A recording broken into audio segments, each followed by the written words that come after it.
असतोष स्वसांग शेखर चंद्रमौलि सिदंबरा कोटि कोटि प्रणाम शंभो कोटि नमन दिगंबरा कोटि नमन दिगंबरा कोटि नमन दिगंबरा कोटि नमन दिगंबरा वाहि मोर मनोरथ स्वामी राम नमामि नमामि नमामि पुरवाहि मोर मनोरथ स्वामी राम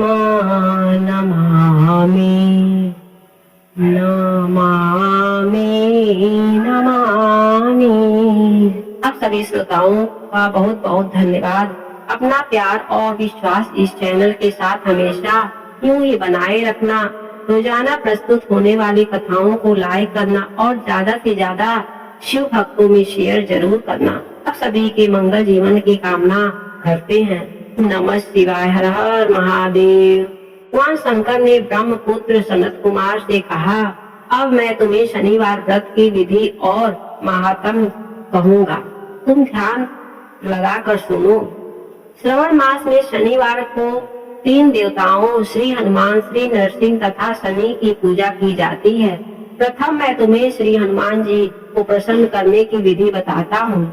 श्रवण महीने के शनिवार को हनुमान जी को खुश रखने के लिए अभिषेक तिलों के तेलों द्वारा रुद्र मंत्रों से करें।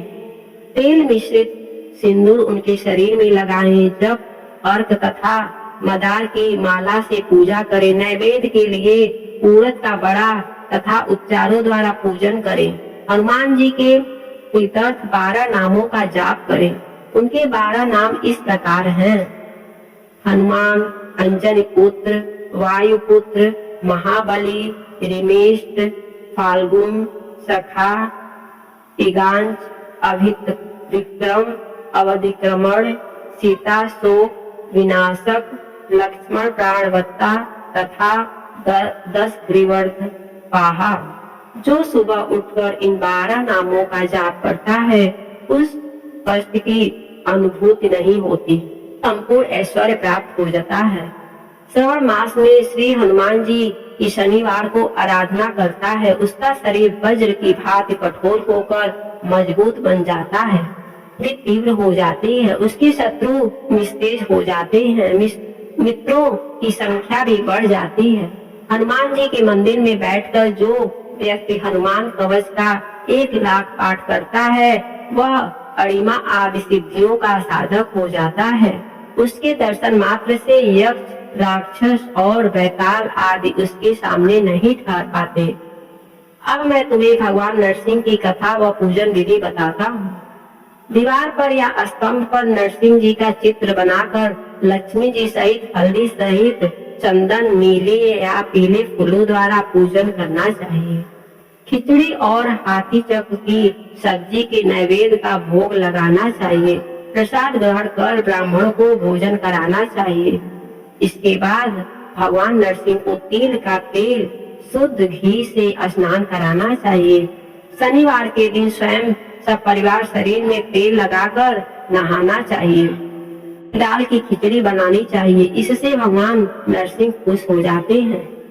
इस प्रकार श्रवण मास के समस्त शनिवार को व्रत रखें। इस व्रत में लक्ष्मी का निवास घर में हर समय रहता है, धन धान्य की वृद्धि होती है, प्राणी इस संसार में हर तरह का सुख भोग कर वैकुंठ हो जाता है।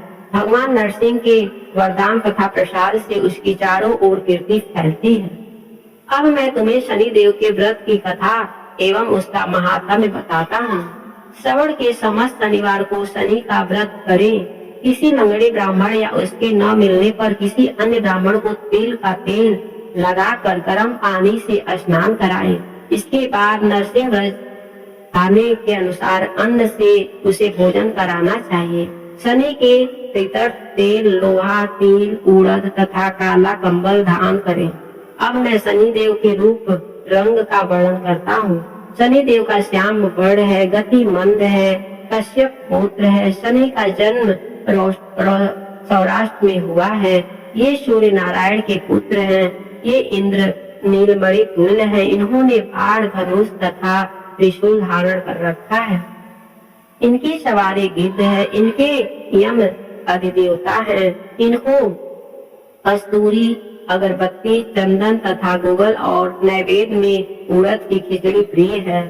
शनि की पूजा में इनके लोहे की प्रतिमा रखी जाती है। दान देने के लिए श्याम वर्ण का ब्राह्मण उत्तम है। ब्राह्मण को 2 काले कपड़े तथा काले रंग की गाय बछड़े सहित दान में देना चाहिए और उसकी स्तुति करनी चाहिए। एक बार राजा नल का राज छीन जाने पर राजा नल ने शनिदेव की आराधना की थी। शनिदेव ने उन पर कृपा की और खोया राज्य वापस प्राप्त हो गया। मनुष्य को चाहिए कि वह इस प्रकार शनिदेव की आराधना कर मेरे ऊपर शनिदेव प्रसन्न हो। नीलजन के समान कांतिमान अतिमंद ब्राह्मी छाया नाम वाली स्त्री से सूर्य द्वारा उत्पन्न शनिदेव को मैं हाथ जोड़कर नमस्कार करता हूँ। मंडल कोण में स्थित पिंगल नामक शनिदेव को प्रणाम करता हूँ। ये शनिदेव मुझ अति दीन पर कृपा करे। इस प्रकार बार बार उनकी स्तुति करनी चाहिए। शनिदेव की आराधना से शन्नो देवी मंत्र का उच्चारण करना चाहिए। जो प्राणी सावधान होकर विधि विधान से शनिदेव की पूजा करता है उसे स्वप्न में भी किसी प्रकार का भय नहीं रहता। जन्म राशि से पहले, दूसरे, चौथे, 5वें, 7वें, 8वें, 9वें या 12वें स्थान में हो तो सदा पीड़ा पहुंचाता है। इसलिए इसकी शांति के लिए क्षमाग्नि मंत्र का जाप करना चाहिए और इंद्र नीलमणि का दान करना चाहिए। इस प्रकार श्री स्कंद पुराण के अंतर्गत ईश्वर सनत कुमार संवाद में श्रवण मास महात्म्य में शनिवार व्रत कथा नामक 10वां अध्याय पूर्ण हुआ। बोलिए भोलेनाथ की जय। हर हर महादेव। ओम नमः शिवाय। ओम नमः शिवाय। नमः शिवाय। ओम नमः शिवाय। नमः शिवाय। ओम नमः शिवाय। ओम नमः शिवाय। ओम नमः शिवाय। नमः शिवाय। ओम नमः शिवाय। बोलिए हर हर महादेव की जय।